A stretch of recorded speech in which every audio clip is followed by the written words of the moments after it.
Parang ang hirap, ang bigat ng pressure na hawak mo ang corona. Oh, tsaka ano dito, naglabas ng hero na hindi pa talaga nila nagagamit. So, ibig sabihin na corner talaga sila dito nila Bonchana. Pero dito lang talaga masasagot ko na ba talaga mangyayari. Kaya malalaman na natin ang mga galaw sa historic Game 5 na to. Punta na tayo sa ating casters. Isa na lang ang kinakailangan na magkabilang kupunan.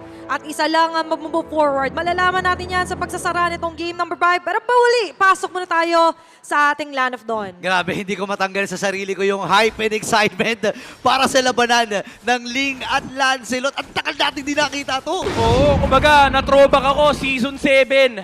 Ito yung season na kung saan papugian lahat ng mga jungler. And ngayon, King Kong, hawak niya rito yung Lancelot. Siguro, medyo hiram na rin mula sa kanilang mga kapatid mula sa Indonesia dahil nakita rin na si Kyrie nung nakaraan na naka-Lancelot. But this time around, it's the Sigma jungler on this hero. Pero alam mo, for Twisted Mind, for a better draft for game number 5. Hawak mo yung Iritel versus Granger. Nakaling ka versus this lineup na all-in sa early game. Pero kapag nagpumalya ng early game, wala silang sagot sa Ling.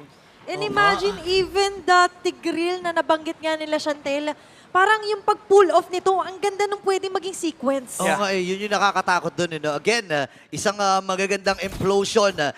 Madalas na natin nakikita kay Escalera noong mga panahon na ito talaga ay ginagamit niya. At masasabi ko na comfort sa comfort pa ang hawak ng Twisted Mind dito. Bukod siguro dun sa back siya, hindi ko sure kung ito ba ay parte talaga. And gusto ko yung sinabi ni Midnight, flex complex talaga to. Hinuulo. Ano kumbaga may juggling ng pros and cons for the Tigreal pick. Siguro ang naisip dito ng Twisted Minds is at least malilimitahan nila yung pwestuhan nung jungler tsaka nung gold lane. It forces the Purify from Kelra. That means na free access yung Ling onto the Granger. And also, kailangan mag-double down dito ng Onyx Philippines talaga na makuha yung early game. Kasi if hindi, lalabas lang tayo sa punto ng game na yung Iritel ay sobrang hirap patayin.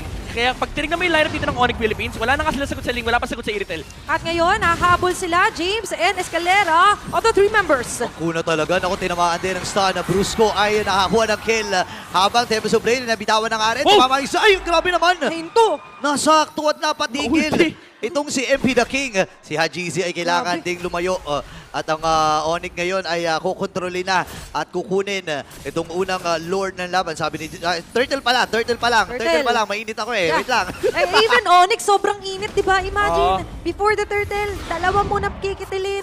Sabay atras, kuha ng objective. Yeah, kailangan talagang mag-init dito ng Onyx Philippines kasi again, yung concept ng kanilang lineup ay all-in early game. Meron naman silang damage scaling with the Lancelot as well. Pero ang context kasi dito for Onyx Philippines, laban kung laban. Kung mag-farm ka, wag na lang kasi lugi ka sa farman laban sa Twisted Mind. So pressure is everything here for Onyx Philippines. Kaya nila kinuha din yung Khalid para ma-amplify yung rotation nila, yung team fight ability nila with the damage mula dito kay Brusco sa early pokes, pati na rin yung Raging Sandstorm. So maganda yung lineup dito ng Onyx. They're equipped to deal with the team fight of the Eve, of the Tigreal. Oo. Okay, pag 1v1 Kaya Brusco ay nandun. pwede. Abutan ba? Ang bilis tumakbo dito ni Outplay. Nagamit niya yung kanyang sprint. Pero Super Prince, binibidbid si Escalera. Hindi tumama yung Raging Sandstorm. Buti nilang iwalang mga minions doon. At mapipilitan mag-recall. Wait lang! Lang, boss! Nahulit na dali. Itong si King Kong. Ngayon naman si Kirk. Pwede pa isa. Mag-iinag sa target natin ng Twisted Minds. To the rescue na rin ito si Brusco. Nakakuha na kill. Dito si James. A flicker from Brusco.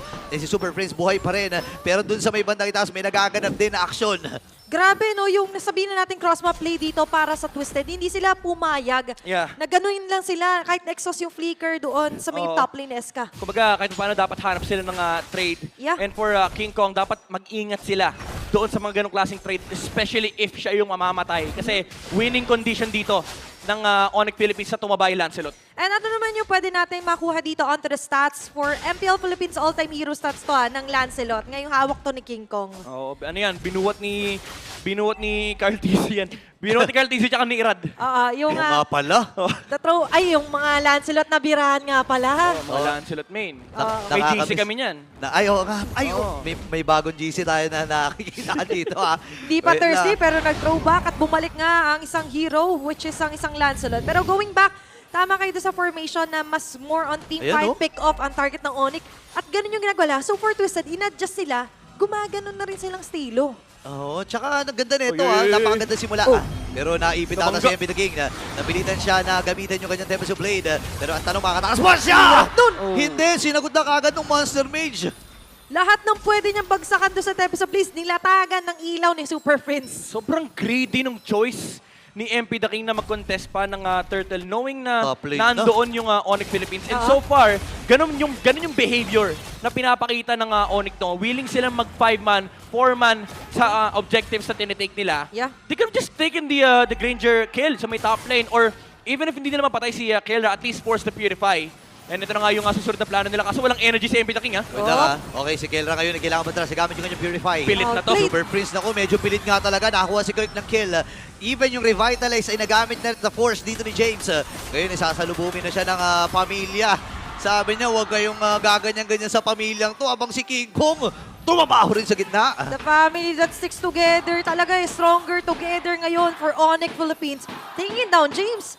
Plus, sobrang laya nila ngayon sa mapa. Yeah, ito yung mga cracks na pwedeng i-capitalize ng Onyx Philippines, yung mga cracks sa laro ng Twisted Minds. With that mistake from MP the King na nagsubok pa siya na kumuntas ng Turtle, very greedy, na slow down yung play sa top lane, naka-react yung Onyx Philippines, and na-depensahan nila si Kelra. And this allows Onyx to have incredible momentum pagdating ng mid-game. Okay. Kalahati buhay ni MP the King dito at Tempest of Blade ay nabitawan.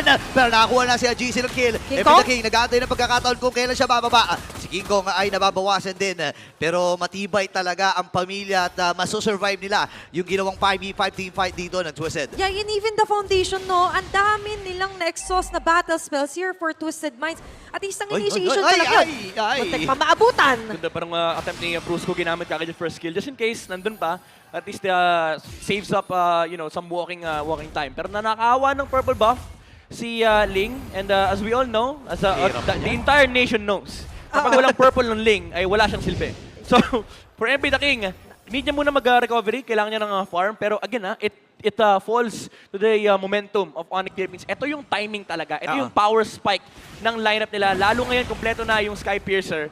So, if you're Twisted Minds, you're looking to find trades right now. Yeah, and even Brusco isn't scared, no? Nakita natin, even with the Raging Sands or Desert Tornado pa nga lang, enough na eh, diba?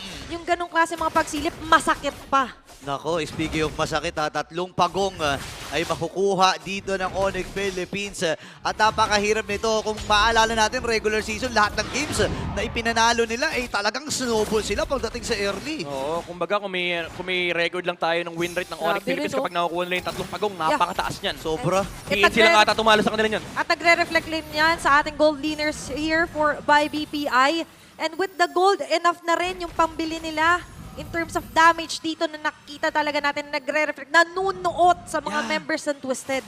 Yeah, ang hirap nito. Pero hindi pa rin naman imposible. Twisted Minds, again, ito yung sinasabi ni Midden kanina na may kondisyon yung kanilang lineup. Hindi na nasagutan yung early ng isang ling or yung snowball ng isang ling. Pero meron pang mid, meron pang late. Yeah. Kaya lang, alam naman natin ang Onyx, hindi nila hinahayaan na kapag nakakuha sila ng early, dapat hindi bibitawan. And Yeah. even the plan B, para bang kinukontra agad midnight. Yeah, yung fallback plan kasi dito ng Twisted Minds nakadepende sa magiging early game dito ni MP the King. Again, just one small decision mula kay MP the King. Isang mistake lang ay sobrang capitalized dito ng Onyx Philippines. And ngayon si Outplayed, yung late game insurance na meron sila, lalo lang lumalayo. Kumbaga yung bukas nila nagiging 2 days later, magiging 3 days later. Kasi ubos yung farm dito ng Twisted Minds. Si MP the King lang yung pwede lumabas. Etong 6K gold lead na to for Onyx Philippines, baka next team fight na makita natin na lalaban dito yung Onyx, baka 8K, 9K, 10K na yan even. Oh, and it all boils down nga do sa one small step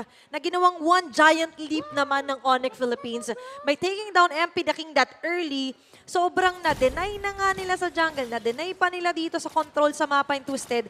Di lang yun, bantay sarado pa nila yung bawat kanto dito ng mapa. Oh, tsaka kada apak dito ni MP the King dun sa mga bato, may nakasilip na Kirk, may umiikot-ikot na Brusco. So talagang kung ikaw ay Ling, magdadalawang isip kang bumaba no? Oo, pero ito, katulad nito, gusto man mauna ni Escalera dito sa mga ganyang taguan. Pero it's a bit too late kasi nandiyan na nga sila Kirk. Aray. Tapos pagpasok pa lang nila King Kong. Aray! Ang hinit ng buhay. Oh my gosh, grabe din Sonata. Patay kagad ito nga si Outplayed at mababasag na rin nila yung Torres sa gitna. Nahihirapan na ang Twisted Mind mag-react. Grabe no, simulan mo King kung tatapusin ko. Galing Aray! ang goal! Aray! At ngayon, tinatapos yung mga buhay din nila. Grabe naman yung ratsyada ng mga bullets dun. Aray! Babawi ata si MP na King ha. Mamamatay din si Kera. Tatakas si MP. Pero bumaba kasi yan. Alam nilang bumaba eh. Alam nila. And King Kong ay nakalinis din. Nakakuha na ng kill. Pero patay si Kelra, malaking bagay yun. For Twisted Minds. It slows down the game of Onyx. Hindi ganun ka-comfortable ang Onyx ngayon na mag-lord, so baka ubusan na lang nila yung resource ng Twisted Minds, which buys a little bit of time para sa Twisted, pero hindi ano eh, parang ang hirap sabihin na enough to para makarecover yung Twisted Minds kasi ang laki pa rin ng lamang dito ng Onyx. Even yung 1v1 na matchup dito ni Kelra tsaka ni Outlane, napakalaki ng lamang niya. I think more than 2k gold yung lamang ni Kelra. And actually, kahit pa paano, yun yung sa na parang hindi pa satisfied yung Twisted doon sa shutdown onto Kelra alone. They need to do more kasi yung fallback nga ng plan nila is somehow kailangan ng buy time. Pero ngayon, sa oras na ito, Ontor Infinix in-game equipment check, grabe yung kahit jungle to jungle na tingnan natin. 4,000 gold yung kalamangan dito ng Twisted Minds. Pinakitaan sila dito ng Sigma pattern after controlling yung jungle dito ng Twisted Minds from the 6-minute mark. 9 minutes, nag-level 15 si King Kong. So nag-checklist tayo sa jungle.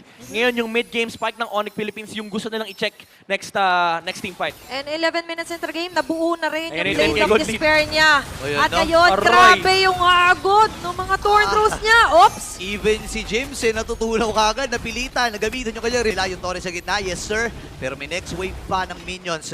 Ipipilit ba ito ng Onyx Philippines? Wait lang, si Brusco at si Kirk. Okay. Umaabante na rin at matagumpay na pagbasag sa gitna. Another wave of defense para sa Twisted Minds. Kaya Pero pa. Onyx Philippines, kita mo naman, tuloy-tuloy lang yung pagbabante ng mga wave na dala-dala nila. Nagpa-form pa nga si King Kong eh. Oo nga eh, tinawag na siya. Pre, pwede na tayo King pumasok. Kong! King Kong! Si King Kong! Naku, tilahin na nakakatapirmahan! Mamamatay ang dalawa. Magiging tatlo pa nga ba? Nakabawi din. At si MP na lang ang natitira. Ang pamilya ay sumisigaw na dahil sila mag-advance sa next round. The defending champion still stay ngayong playoffs as they eliminate Twisted Minds. Oh my gosh! Sino nag-akala? Sino nag-expect? Pero sa huli, ang pamilya